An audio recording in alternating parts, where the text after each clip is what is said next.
English జర్నలిజంలో తొలి వెలుగు పీపుల్స్ ఫ్రెండ్ పత్రికా సంపాదకుడు శ్రీ దంపూర్ నరసయ్య జీవిత చరిత్ర 9వ భాగం 15/1/25 కనుమ పండుగ శుభాకాంక్షలతో స్వాగతం. ఆయన గ్రామీణ ప్రజలకు అందుబాటులో ఉండేట్టుగా ఒక పత్రిక నడిపారు. అందులో ఆయన తీసుకొచ్చిన ప్రజల దృష్టికి, ప్రభుత్వం దృష్టికి తీసుకొచ్చిన విషయాల గురించి చెప్తున్నారు. ఎవరు దీన్ని రాసిన వారు? Shri Kalidasu Purushottam. Court of wards bill. తనకు జమీందారీ వ్యవస్థ మీద కొద్దిగా కూడా నమ్మకం లేకపోయినా ప్రభుత్వం అపరిమిత అధికారాలను తన గుప్పిట్లో ఉంచుకొని నిరంకుశంగా వ్యవహరించడాన్ని నరసయ్య అంగీకరించాలా.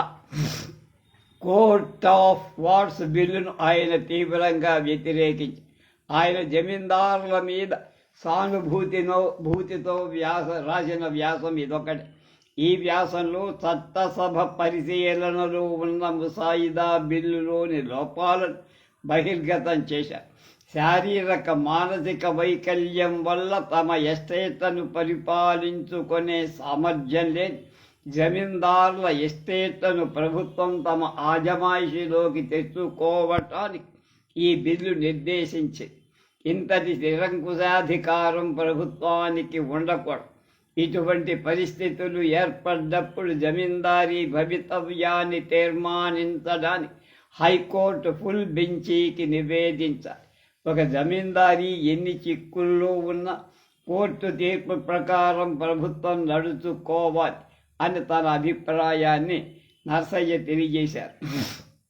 ఆయన రాగద్వేషాలకు అతీతంగా సమస్యను పరిష్కరించాలని పరిశీలించే వాడని చెప్పడానికి ఇదొక ఉదాహరణ. జమీందారులకు, భూకామందులకు వ్యతిరేకంగా రాయటం వల్ల సంపన్న భూస్వామ్య వర్గాలు నరసయ్య పత్రికలకు సహకరించి ఉండవు. సామాజిక విషయాల్లో, భాషా విషయంలో నరసయ్య వైఖరి చాలామంది జమీందారు సామాన్య పాఠకులకు కూడా మింగుడు పడి ఉండదు. పీపుల్స్ ఫ్రెండ్ ఆంధ్ర భాష గ్రామ వర్తమాని నిలబడలేకపోవటానికి ఇవి కారణాలు. స్థానిక సమస్య. నరసయ్య అనేక స్థానిక సమస్యలను తన పత్రికలో చర్చించాడు. వ్యవసాయదారులు పశు సంపద మీద ఆధారపడి జీవిస్తారని, పశువుల ఆరోగ్యం పట్ల శ్రద్ధ చూపకపోతే పోవడం వల్ల వ్యవసాయ అభివృద్ధి మందగిస్తుందని రాశారు. ఆయనకు శాస్త్రీయ వ్యవసాయం మీద గొప్ప అవగాహన కూడా. కర్నల్ ఆల్కాట్ వ్యవసాయం మీద రాసిన వ్యాసాన్ని పీపుల్స్ ఫ్రెండ్లో ప్రచురించి ఇంగ్లీషు వారు కృషి విజ్ఞానాన్ని నిర్దిష్టమైన కళగా అభివృద్ధి పరిచి అనేక నూతన వ్యవసాయ విధానాలను అమలు చేస్తున్నారని ఒక వ్యాసంలో మెచ్చుకుంటారు. గ్రామాలలో వ్యాపించిన కలరా, మలేరియా జబ్బుల గురించి క్వినైన్ గ్రామీణులకు అందుబాటులో లేకపోవటాన్ని గురించి రాసి అనుభవజ్ఞులైన సంచార వైద్య సిబ్బందిని నియమించి గ్రామాలలో వైద్య సౌకర్యాలు కలిగించాలని సూచించి నెల్లూరు జిల్లా వైద్యశాలలో వైద్య పరికరాలు, మందుల కొరత తీర్చి పేదలకు ఇబ్బంది కలగకుండా చూడాలని జిల్లా బోర్డు ప్రతి తాలూకాలో ఒక ఆయుర్వేద కళాశాల ప్రారంభించి అర్హత గల వైద్యులను తయారు చేయాలని, నకిలీ వైద్యులను నిషేధించాలని ఒక విలేఖరి రాసిన వ్యాసాన్ని ప్రచురించి నెల్లూరు మున్సిపాలిటీ ఆరోగ్యకరమైన ప్రదేశంగా అభివృద్ధి చెందటానికి నరసయ్య అనేకమైనటువంటి సూచనలు చేసి పూర్తి సమయం కేటాయించగల 1000 చైర్మన్ను నియమించాలని, ఇప్పుడు తీరిక వేళలో ఆఫీసు విధులకు హాజరయ్యే వ్యక్తి తన బాధ్యతలకు న్యాయం చెయ్యలేదని వాదిస్తారు. పౌరులు చట్ట పరిజ్ఞానం కలిగి ఉంటేనే ప్రజా సౌకర్యాలు మెరుగవుతాయని, అసమర్థులను, చట్టం తెలియని వాళ్ళని కౌన్సిలర్లుగా నియమించిన జిల్లా కలెక్టరు ఎన్నుకొన్న పౌరులను తప్పుపడతారు. సమర్థులైన కౌన్సిలర్లుగా ఉన్నప్పుడే మున్సిపాలిటీ బాగుపడుతుందని కూడా సూచన చేసి నరసయ్య పోలీస్ తపాలా శాఖలలో కూడా అనేక సంస్కరణలు సూచిస్తూ సలహాలిచ్చారు. పోలీస్ శాఖల అవినీతి గురించి, అసమర్థ పాలన గురించి రాశారు. విలేజ్ పోస్ట్ మాస్టర్ల జీతభత్యాలు పెంచాలని రాశారు. ఆస్ట్రేలియాలో తపాలా శాఖ పత్రికలను ఉచితంగా బట్వాడా చేస్తుందని, ఆ చిన్న సదుపాయం ఇక్కడి పత్రికలకు ఎందుకు కలగ చేయకూడదని ప్రశ్నించారు. విశాఖ ఓడరేవును అభివృద్ధి చెయ్యకపోవటం వల్ల ఆ ప్రాంతపు మ్యాంగనీస్ ఖనిజం రైలు మార్గం గుండా కలకత్తా ఓడరేవు ద్వారా అవుతోందని, విశాఖ రేపు ఆదాయాన్ని కోల్పోతోందని రవి పత్రిక ప్రచురించిన వార్తను తన పత్రికలో పునర్ముద్రించాడు. ఫీడర్ రైల్ మార్గాలు నిర్మించాలని, కృష్ణాపట్నం నెల్లూరు రైలు మార్గం నిర్మాణం చేపట్టాలని ప్రభుత్వాన్ని కోరాడు. న్యాయస్థానాల్లో జరిగే జాప్యాన్ని, అవినీతిని ప్రస్తావించి జిల్లా మున్సిపల్కున్న అధికారాలు గొప్పవి, వారి జీతాలు మాత్రం చాలా తక్కువే. అందువల్ల జిల్లా న్యాయస్థానాల్లో అవినీతి ప్రబలిందని విశ్లేషణ కూడా చేసి, నెల్లూరులో కళ్ళు అంగడి యజమాని పొద్దస్తమానం కళ్ళు తాగమని చాటింపు వేయడాన్ని జిల్లా అధికారుల దృష్టికి తీసుకెళ్లారు. బాధచారులను మద్యపానానికి పురికొల్పటానికి చట్టం అంగీకరిస్తుందా? ప్రజలు తాగుబోతులు కావాలని ప్రభుత్వం కోరుకుంటోందా అని ప్రశ్నించి చట్టవిరుద్ధమైన ప్రచారాన్ని నిరోధించమని జిల్లా అధికారులను కోరారు. గంగిరెద్దు వాళ్ళు, పాముల వాళ్ళు, విప్ర వినోదులు మొదలైన సంచార యాచకులంటే నరసయ్యకు అసహ్యం. సోమరులన్న యాచకులన్న ఆయనకు పడ. యాచక వృత్తిని నిషేధించాలని తరచుగా పత్రికల్లో రాసేవాడు. భారతదేశాన్ని బిచ్చగాళ్ల దేశం అని అనవచ్చు. లక్షలాది ప్రజలు యాచక వృత్తిలో జీవిస్తున్నారు. యాచన అవమానకరమైందని కానీ తప్పని కానీ వాళ్ళు భావించరు. యాచకులకు సంబంధించి ఒక చట్టం తీసుకురావాలి. బిచ్చమెత్తుకునేందుకు లైసెన్సు ఫీజు విధించాలి. ఈ చట్టం కుంటి గుడ్డి యాచకులకు కూడా వర్తింప చెయ్యాలని చాలాసార్లు రాశారు. అన్నదానం వంటి వాటి మీద ఆయనకు నమ్మకం ఉంది. మహారాణి మరణించినప్పుడు భారతదేశ సంప్రదాయాన్ని అనుసరి నిరుపేదలకు ఒకరోజు అన్నదానం చెయ్యమని ప్రభుత్వానికి సూచించాడు నరసయ్య. నరసయ్య తన చిన్న స్థానిక వారపత్రికలో జాతీయ అంతర్జాతీయ విషయాల మీద రాశారు. పోలీస్ శాఖలో పై అధికారులంతా తెల్లవాళ్లే కానీ ఎంత తెలివితేటలున్నా స్థానికులకు ఉన్నత పదవులు ఇవ్వరని, మైసూరు సంస్థానంలో దేశీయులే పోలీసు ఉన్నతాధికారులుగా ఉన్నారని వివరించారు. భారతీయులు ఇంగ్లాండ్కు వెళ్లి క్లిష్టమైన పరీక్షలో కృతార్థులైతే కలెక్టర్ వంటి ఉన్నత పదవులు ఇవ్వటంలా. ఈ పద్ధతిలోనే యూరోపియన్లు స్థానిక భాష విధిగా నేర్చుకొని పరీక్షలు పాస్ అయితేనే వాళ్ళకి ఈ దేశంలో ఉద్యోగాలు ఇవ్వ.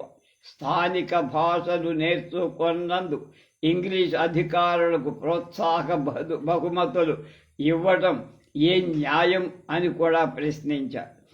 మద్రాసు, బొంబాయి ప్రభుత్వాలలో గవర్నర్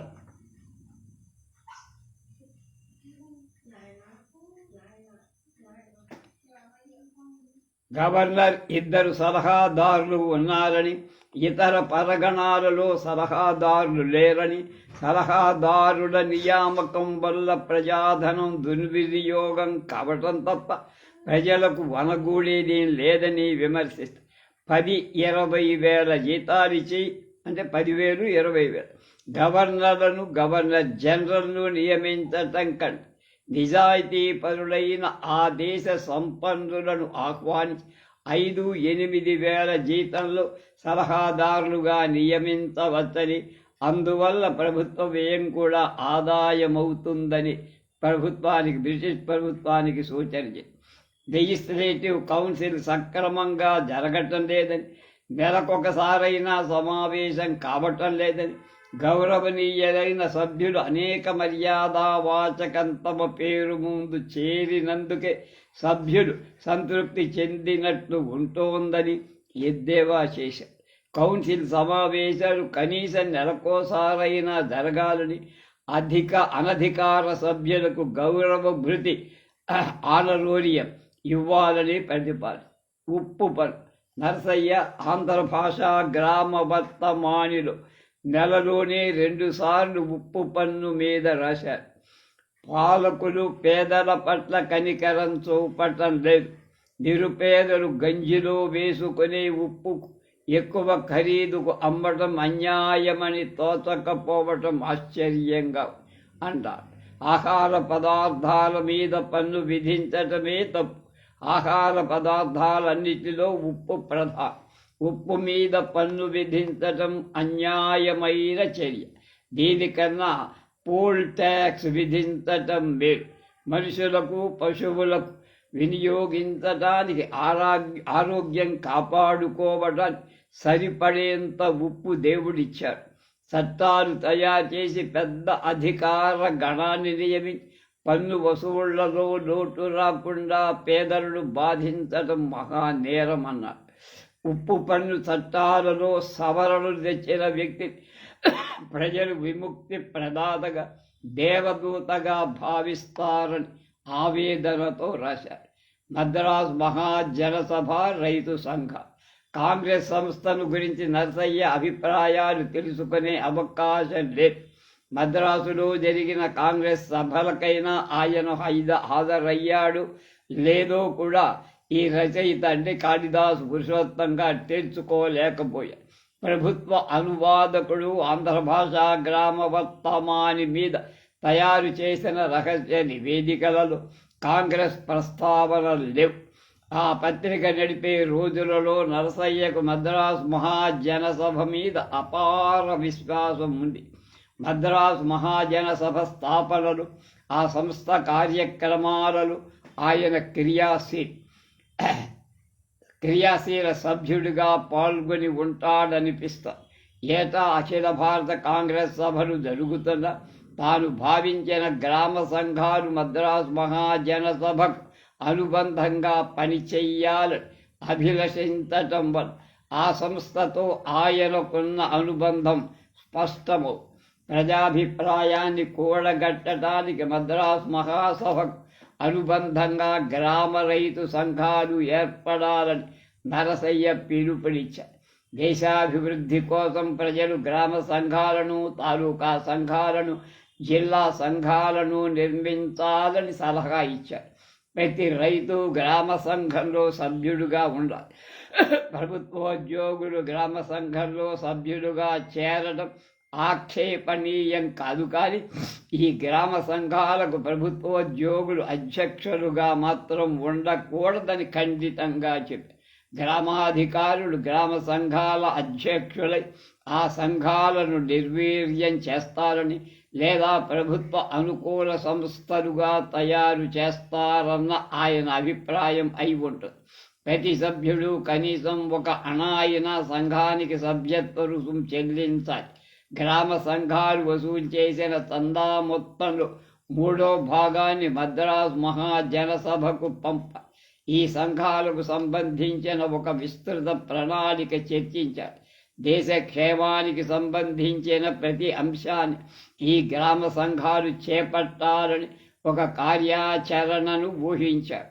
మద్రాసు ప్రెసిడెన్సీ అంతటికి ఒక విశాల ప్రాతిపదిక మీద మద్రాసు మహాజనసభకు అనుబంధంగా గ్రామ రైతు సంఘాలను ఏర్పాటు చేయాలని అభిలషించారు.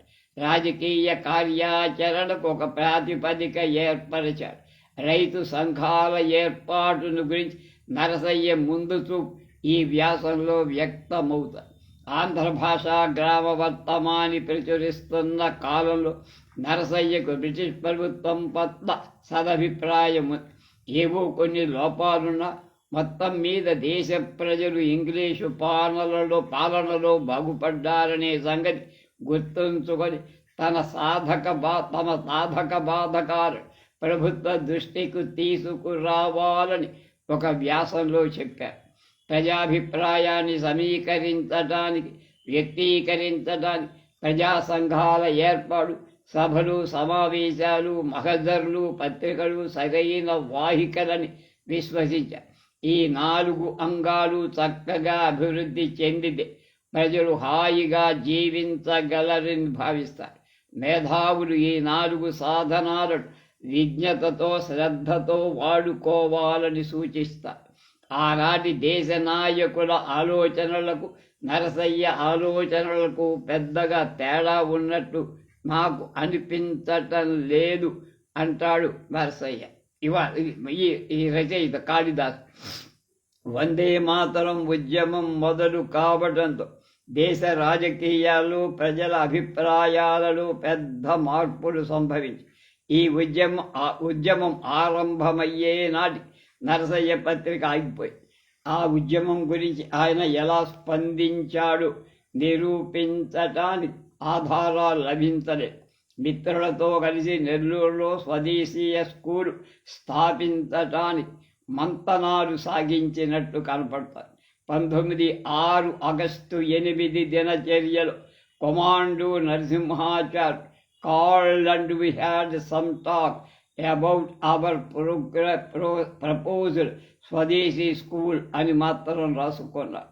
ఆయన వందే మాతరం ఉద్యమాన్ని ఆమోదించి ఉద్యమంతో ముందుకు సాగినట్లు సూచనప్రాయంగా దినచర్యలోని ఈ వాక్యం వల్ల తెలుస్తుంది. జైలు సంస్కరణ, మరణశిక్ష రద్దు. నరసయ్య పత్రికను సమకాలిక పత్రికల కంటే విశిష్టంగా నిలిపిన అంశాలు కొన్ని ఉన్నాయి. 1900, 1901 ఈ 2 ఏళ్ల కాలంలో నేటివ్ న్యూస్ పేపర్ రిపోర్టులలో ప్రభుత్వ అనువాదకు ఆంధ్ర భాష గ్రామ వర్తమాని నుంచి అనువదించినన్ని విషయాలు మరే తెలుగు పత్రిక నుంచి అనువదించాల. ఆ పత్రిక రాతలు ప్రభుత్వ అనువాదకుడి దృష్టిని ఆకర్షించినంతగా మరే పత్రిక రాతలు ఆకర్షించకపోవడం నరసయ్య యొక్క గొప్పతనం తెలుస్తుంది. నరసయ్య జాతీయ, అంతర్జాతీయ సమస్యలను నిశితంగా పరిశీలించినట్టు అమెరికాలో నల్లవారి విముక్తి పోరాటం నుంచి అనేక విషయాల మీద ఆయన దృష్టి నిలిపి ఆసక్తి కనపరచినట్టు ఆయన అధ్యయనం చేసిన గ్రంథాల ద్వారా మనకి తెలుస్తుంది. జైలు సంస్కరణల మీద రాసిన వ్యాసం ఈ అంశాన్ని నిరూపిస్తుంది. డార్ట్మూర్ జైలులో ఖైదీలు 1400 ఎకరాలు సాగు చేసి పంటలు పండిస్తున్నారని, అటువంటి సంస్కరణలు భారతదేశం జైళ్లలో ఎందుకు ప్రవేశపెట్టకూడదని నరసయ్య ప్రభుత్వాన్ని సూటిగా ప్రశ్నించారు. జీవిత ఖైదు విధించి ద్వీపాంతరవాస శిక్ష అమలు చేయటం కన్నా విశాలమైన బేళ్లలో జైళ్లు ఏర్పాటు చేసి ఖైదీల చేత వ్యవసాయం చేయి ఆధునిక కృషి విధానాలను వాడుకలోకి తేవాలని సలహా ఇచ్చారు. నరసయ్య మరణశిక్షను వ్యతిరేకించారు. హిందువులు అహింసావాదులు, సమస్త సుగుణాలలో అహింస ఉత్కృష్టమైందని భావిస్తారు అని మరణశిక్ష రద్దుకు కారణం చూపుతారు. ప్రభుత్వం ఉరిశిక్ష అమలు చేసి ప్రాణం తీయకలదు, కానీ మరణించిన వ్యక్తిని బతికించలేదు. ఆలోచనాపరులెవ్వరూ మరణశిక్షను ఆమోదించరన్నాడు నరసయ్య. మరణశిక్షకు బదులు కఠిన కారాగార శిక్ష, ద్వీపాంతరవాస శిక్ష విధిస్తే చాలని ఆయన ఆ వ్యాసంలో ప్రతిపాదిస్తారు. 105 ఏళ్ల క్రితం ఒక చిన్న స్థానిక పత్రికలో మరణశిక్ష రద్దు పరచమని ప్రభుత్వాన్ని అర్థించడాన్ని బట్టి నరసయ్య ఎంత గొప్ప మానవతావాదో బోధపడు. అట్టడుగు వర్గాల ప్రజలతో మమేకమై వారి సమస్యలను సానుభూతితో అర్థం చేసుకొని వారి పక్షాన నిలబడటంలో ఆయన ఎవ్వరికీ తీసిపోలా. సాహిత్య విషయం, దేశ భాషా పత్రికల మీద నివేదికలు సమర్పించిన ప్రభుత్వ అనువాదకు పత్రికలలోని రాజకీయ అంశాలను స్పృశించారు, కానీ సాహిత్య విషయాల జోలికి ఎవరూ పోల. ఆంధ్ర భాషా గ్రామ వర్తమానులు సాహిత్య వ్యాసాలు, పుస్తక సమీక్షలు, సాహిత్య లేఖలు ప్రచురింపబడినట్టు కొన్ని నిదర్శనాలు లభించాయి. తన ప్రతాపరుద్రీయ నాటకాన్ని ఆంధ్ర భాషా గ్రామ వర్తమానులు సమీక్షించింది ఎవరో తెలుసుకోవాలని కుతూహలంతో వేదం వెంకటరాయ శాస్త్రి గారు తన మిత్రుడు పూండ్ల రామకృష్ణయ్యకు లేఖ రాశాడు. అందుకు రామకృష్ణయ్య రాసిన సమాధానం: నెల్లూరు 28/5/19. ఆర్యా నమస్కారం. తాము 23వ తేదీన వ్రాసిన జాబుకు జవాబు. దంపూరు నర్సయ్య గారికి పుస్తకం ఇచ్చా. వారు నిక్కంగా మీ యందు విశ్వాసం ఉంచారు. ప్రతాపరుద్రీయాన్ని గురించి వారే వ్రాశారు. ఉండూరు పత్రిక గాన మన పక్షం వారెవరైనా వ్రాసినతో ప్రకటిస్తారు అంట. ఇలా ఇట్లు విధేయుడు పూండ్ల రామకృష్ణయ్య. నిన్నో మనం ఆయన మీద వ్యాసం రాశాం మనం. దీంతో వ్యావహారిక భాషలో రచించబడ్డ కన్యాశుల్క నాటకాన్ని పరిమితంగా వ్యావహారిక భాషను పాత్రోచిత భాష పేరుతో ప్రవేశపెట్టిన రుద్రియాన్ని సమీక్ష చేశాడు నర్సయ్య అని అర్థమవుతుంది. సూర్యాలోకం ఆంధ్ర భాషా గ్రామ వర్తమాని కంటే 1 సంవత్సరం ముందు పుట్టింది పత్రిక. మొదట వేదం వెంకటరాయ శాస్త్రి మిత్ర బృందం ఈ పత్రికను ప్రోత్సహించి నరసయ్య ప్రతాపరుద్రీయం మీద రాసిన సమీక్షలు సూర్యాలోకంలో పునర్ముద్రణం అయ్యేట్లు చూడమని వెంకటరాయ శాస్త్రిని కోరుతూ, అది సూర్యాలోకానికి వచ్చినయున్నది, దాని సూర్యాలోకంలో మరలా ముద్రింపబలయునని వారితో చెప్పవలె అని పూండ్ల రామకృష్ణయ్య జాబు రాశాడు. సూర్యాలోకం 2 ఏళ్లు పూర్తి చేసుకునేటప్పటికే ఆ పత్రిక యాజమాన్యానికి వేదం వర్గానికి బెడిసింది. వెంకటరాయ శాస్త్రి శాకుంతలానువాదం మీద విమర్శ వ్యాసాలు ఆ పత్రికలో వచ్చి వాటికి సమాధానాలు రాసి కాసుకోవాల్సిన అగత్యం వేదం వర్గానికి కలిగి అందుకొక పత్రిక అవసరమైంది. వెంకటరాయ శాస్త్రి శిష్యుడు గునుపాటి యనాది రెడ్డి ఆయనకు రాసిన ఒక ఉత్తరంలో సూర్యాలోకం సమాధానం ప్రకటించదు కాబట్టి గ్రామ వర్తమానిలో విషయం ప్రకటించడానికి నిశ్చయించుకొని ఉన్నాను అని తెలియచేశారు. 19/1 మే 16 సూర్యాలోక సంచికలో విమర్శలకు సలహా అనే శీర్షికతో నెల్లూరు నుంచి నాయన శాస్త్రి ఒక సుదీర్ఘ లేఖ రాశారు. అందులో ఆంధ్ర భాషా గ్రామ వర్తమాని ప్రస్తావన ఉంది. మీ పత్రికలో వ్రాయబడుతున్న విమర్శలను చదివా. My mind is principally distracted అని ప్రొఫెసర్ జోన్స్ గారి ఇంగ్లీషు నా మనసు ముఖ్యంగా కలవరపడుతుంది అనేది అర్థమే కాని ఆంధ్ర భాషా వర్తమాని గడచిన మార్చి 7వ తేదీ పత్రికలో వ్రాయబడిన ప్రకారం మనసు 2 భాగాలు అయిందని తాత్పర్యం. డిస్ట్రాక్టెడ్ అనే ఇంగ్లీషు పదముకి లేదు. సాహిత్యపరమైన వ్యాసాలే కాక నాటక ప్రదర్శన మీద, సమకాలిక పత్రికల మీద ఆంధ్ర భాషా గ్రామ వర్తమానిలో సమీక్షలు ప్రచురించబడినట్టు చెప్పటానికి ఆధారాలు ఉన్నాయి. వేదం వెంకటరాయ శాస్త్రి శిష్యులు, అభిమానులు, ఆంధ్ర భాషాభిమాని సమాజాన్ని నెల్లూరులో స్థాపించుకున్నారు. ఈ సంస్థ కార్యక్రమాలపై పత్రికలలో వెలువడిన సమీక్షలు ఒక చిన్న కరపత్రంగా 1900లో ప్రచురించారు. ఈ సంస్థ ప్రదర్శించిన వేదం వెంకటరాయ శాస్త్రి గారి శాకుంతల నాటక ప్రదర్శన మీద ఆంధ్ర భాషా గ్రామ వర్తమానిలో వచ్చిన సమీక్షలో కొంత భాగాన్ని కరపత్రంలో చేర్చారు. వ్యావహారిక భాషలో రాయబడిన వ్యాసాన్ని గ్రాంధిక భాషలోకి మార్చి శకటరేపలు, అరసన్నలు చేర్చి పునర్ముద్రించారు. ఈ నాటకాన్ని మే 17వ తేదీ శనివారం నెల్లూరు ఆంధ్ర భాషాభిమాని సమాజం వారు ఆడి తమ విద్యను, చమత్కారాన్ని కనపరచినదే కాక నాటకాన్ని చూడవచ్చిన వాళ్ళందరికీ అత్యంత ఆనందం కలగజేసి శాస్త్రుల వారి పాండిత్యం ఈ నాటకం వల్ల ప్రకాశంగా నెల్లూరి పురవాసులందరికీ విశదము అయ్యింది. ఇలాంటి గ్రంథాలు వ్రాసేవాడు పండితులు కాదని చెప్పేవాళ్ళు ఎంత మూఢులో, ఎంత మూర్ఖులో,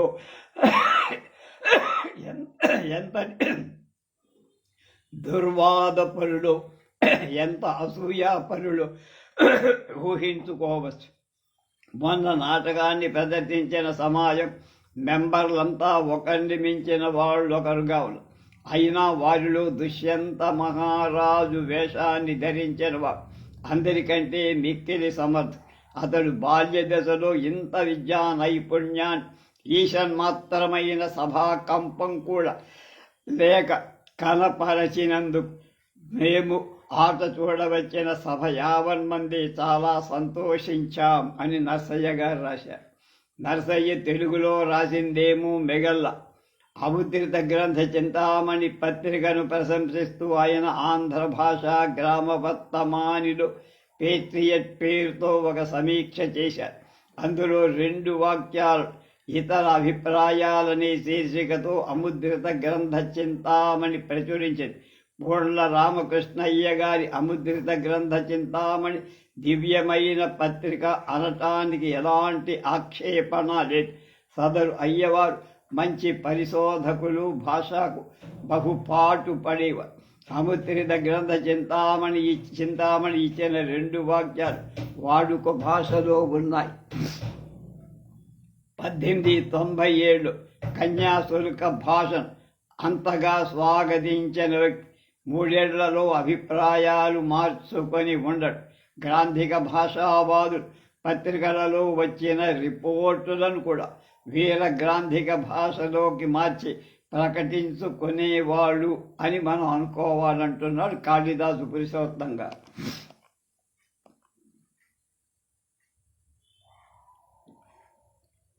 ఇప్పుడు రేపు